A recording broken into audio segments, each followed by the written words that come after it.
उस पे कोर्ट का व्यू ये था कि हमें हाई कोर्ट में जाना चाहिए क्लबिंग के लिए, और जो एफआईआर हम चाहते थे कि तमिलनाडु से बिहार ट्रांसफ़र हो जाए, उसके ऊपर कोर्ट का व्यू यही था कि प्राइमा फसाई प्रथम दृष्टया व्यू यही था कि क्योंकि शायद इसमें कंटेंट जो है वो अलग अलग टाइम पे पोस्ट किया गया, तो उस वजह से उन लोगों ने इसको ट्रांसफ़र करने के लिए मना कर दिया है। एनएसए के ऊपर आज कोई बहुत ज़्यादा चर्चा नहीं हुई है, क्योंकि शुरुआती जो चर्चा थी वो ट्रांसफ़र ऑफ एफआईआर के ऊपर ही थी, और सबकी निगाहें टिकी हुई थी सुप्रीम कोर्ट के ऊपर कि मनीष कश्यप को आज 8 तारीख को सुप्रीम कोर्ट से राहत मिलने वाली है।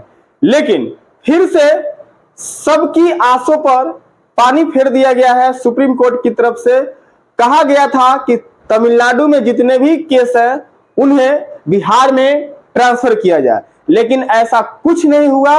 बोल दिया गया है कि तमिलनाडु सरकार इसका जवाब देगा। और इस पर क्या कुछ कर रहे हैं मनीष कश्यप के वकील, उनकी रिपोर्ट को जरा एक बार सुनिए आप पहले। आज जो हमारी जो पिटिशन थी उस पे कोर्ट का व्यू ये था कि हमें हाई कोर्ट में जाना चाहिए क्लबिंग के लिए, और ट्रांसफ़र नहीं हो पाई है आज हमारी जो एफआईआर हम चाहते थे कि तमिलनाडु से बिहार ट्रांसफ़र हो जाए, उसके ऊपर कोर्ट का व्यू यही था कि प्राइमा फसाई प्रथम दृष्टया व्यू यही था कि क्योंकि शायद इसमें कंटेंट जो है वो अलग अलग टाइम पे पोस्ट किया गया, तो उस वजह से उन लोगों ने इसको ट्रांसफ़र करने के लिए मना कर दिया है। एनएसए के ऊपर आज कोई बहुत ज़्यादा चर्चा नहीं हुई है, क्योंकि शुरुआती जो चर्चा थी वो ट्रांसफ़र ऑफ एफआईआर के ऊपर ही थी, और क्योंकि जब ट्रांसफ़र नहीं हुई तो एनएसए जो है वो एज इट इज़ है, और उम्मीद हमें भी थी। बट लेकिन आज जिस तरह की कार्रवाई हुई कोर्ट के सामने, तो उस वजह से हमारे पक्ष में फैसला नहीं आया, क्योंकि अभी हमारे पास हाई कोर्ट का रास्ता अभी भी हमारे पास खुला हुआ है। तो ठीक है, हम लोग ट्रांसफ़र नहीं करवा सकते केसेस को, बट अभी भी क्लबिंग का रास्ता हमारे सामने हाई कोर्ट में खुला हुआ है। क्या कुछ हुआ है मनीष कश्यप केस में, वो बताएंगे क्या कुछ हुआ है सर आज कोर्ट में? आज जो हमारी जो पिटिशन थी उस पे कोर्ट का व्यू ये था कि हमें हाई कोर्ट में जाना चाहिए क्लबिंग के लिए, और मेन जिस ग्राउंड के ऊपर अपोज किया गया और जिसकी वजह से ट्रांसफ़र नहीं हो पाई है आज हमारी जो एफआईआर हम चाहते थे कि तमिलनाडु से बिहार ट्रांसफ़र हो जाए, उसके ऊपर कोर्ट का व्यू यही था कि प्राइमा फसाई प्रथम दृष्टया व्यू यही था कि क्योंकि शायद इसमें कंटेंट जो है वो अलग अलग टाइम पे पोस्ट किया गया, तो उस वजह से उन लोगों ने इसको ट्रांसफ़र करने के लिए मना कर दिया है। जहाँ तक बात क्लबिंग की है, तो वो क्लबिंग का ऑप्शन अभी भी हमारे सामने खुला हुआ है। वो उन्होंने लिबर्टी दे दी है कि हम लोग हाई कोर्ट, जो भी तमिलनाडु की जो हाई कोर्ट है वहाँ पे हम लोग अप्रोच करें, और वहाँ की हाई कोर्ट से हम लोग याचिका लगाकर ये मांग करें कि इन सारी एफआईआर को, क्योंकि टोटल 6 एफआईआर तमिलनाडु में है, तो उन सबको क्लब करके किसी एक जगह पे चलाया जाए। जी, बात की जाए एनएसए की, एनएसए पे क्या चर्चा हुआ? एनएसए के ऊपर आज कोई बहुत ज़्यादा चर्चा नहीं हुई है, क्योंकि शुरुआती जो चर्चा थी वो ट्रांसफ़र ऑफ एफआईआर के ऊपर ही थी, और क्योंकि जब ट्रांसफ़र नहीं हुई तो एनएसए जो है वो एज इट इज़ है, और एनएसए को भी चैलेंज करने के लिए जो हमारे पास जो अपॉर्चुनिटी है, वो अपॉर्चुनिटी, वो विंडो हमारे पास खुली हुई है, और हम उसको हाई कोर्ट में चैलेंज कर सकते हैं। मनीष कश्यप का केस का क्या होगा? आप वो कहाँ जाएंगे? उनका केस कहाँ जाएगा? कौन से कोर्ट में जाएगा? वो अभी डिपेंड करेगा, क्योंकि अभी तक तो आज तक की डेट के ऊपर स्टे था। जैसा अगर आप लोगों को याद होगा तो लास्ट टाइम पे कोर्ट ने स्टे कर दिया था कि उनको मदुरई जेल में रखने के आदेश दिए गए थे। तो अभी क्योंकि वो अब डिसमिस होने की वजह से वो स्टे भी हट गया है, तो अभी जो अथॉरिटीज़ हैं दे आर फ्री। अगर उनको इन्वेस्टिगेशन के लिए, अगर मनीष कश्यप की अगर उनको कस्टडी चाहिए तो वो मांग सकती हैं, और वहाँ की जो न्यायालय होगी, जो भी वहाँ की लोकल न्यायालय होगी जहाँ पे मैजिस्ट्रेट कोर्ट है, वो उसके ऊपर फैसला सुनाएगी।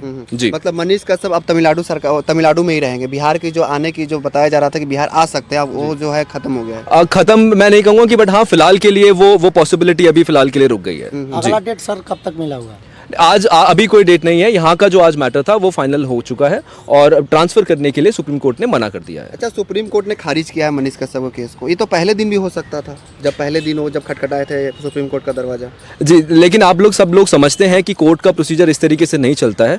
कोर्ट का एक प्रोसीजर है, कुछ फॉर्मेलिटीज़ होती हैं, दोनों पार्टीज़ को सुने बिना कोर्ट कुछ डिसाइड नहीं करता है। तो ये जितना जो प्रोसीडिंग्स चली हैं उसमें कभी डेट लग गई या कभी मैटर हमारा रीच नहीं कर पाया, उस वजह से थोड़ा मैटर लंबा खिंच गया, और कोर्ट ने लास्ट टाइम पे भी पार्टीज़ को अपने साइड रखने के लिए, अपना रिप्लाई फाइल करने के लिए टाइम दिया था, तो उस वजह से ये ऐसा फर्स्ट डेट पे नहीं हुआ। अच्छा, आज जो फैसला आया, इस फैसले से मनीष कश्यप का कितना मुसीबत बढ़ते नजर आ रहा है? देखिए, मुसीबत बढ़ना तो मैं नहीं कहूँगा, बट हाँ उनके लिए उनको परेशानी ये ज़रूर होगी, क्योंकि अभी हमारे पास हाई कोर्ट का रास्ता अभी भी हमारे पास खुला हुआ है।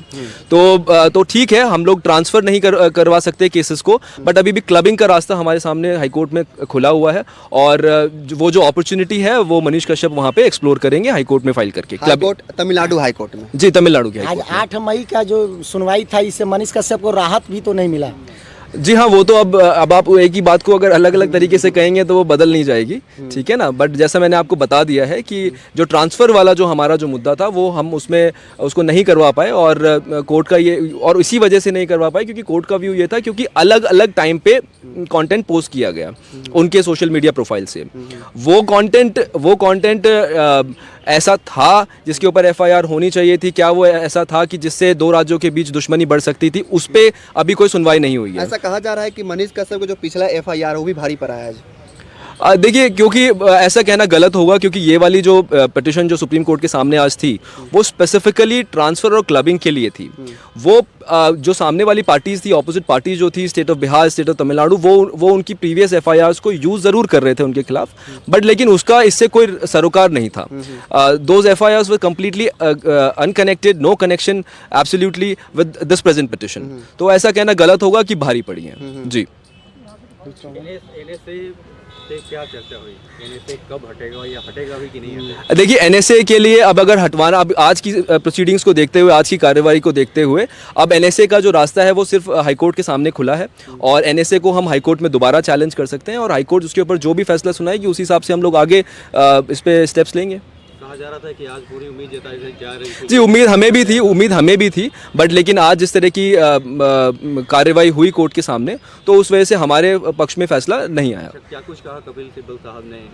ये हमारे एक ही इसमें, to cut the long story short, इसमें एक ही पॉइंट है जिसके ऊपर जो उन लोगों ने भी स्टार्टिंग से रेज किया और जिस वजह से ट्रांसफ़र बिहार, तमिलनाडु से बिहार हमारी एफआईआर्स नहीं हो पाई, वो यही था कि अलग अलग टाइम पे अलग अलग कंटेंट पोस्ट किया गया। कंटेंट तो और भी चैनल ने पोस्ट किया था, इस बात पे कोई चर्चा नहीं हुई? इस बारे में चर्चा हुई, बट लेकिन क्योंकि सारा अभी जो सुप्रीम कोर्ट जो सुन रही थी पिटिशन, वो खाली मनीष कश्यप के मामले को लेकर सुन रही थी कि मनीष कश्यप के सोशल मीडिया प्लेटफॉर्म से क्या क्या कंटेंट पोस्ट किया गया है।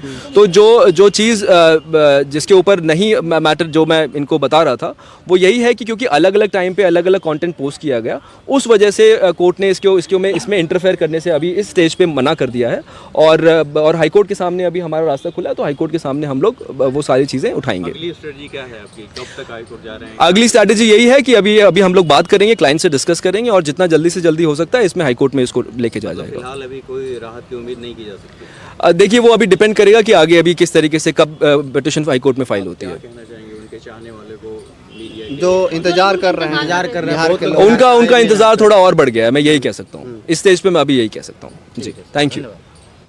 तो आप लोगों ने देखा कि क्या कुछ बोले उनके एडवोकेट मनीष कश्यप को लेकर, एनएसओ के लेकर, उसके बाद सभी केसों को एक जगह करने के लिए क्या कुछ बोले।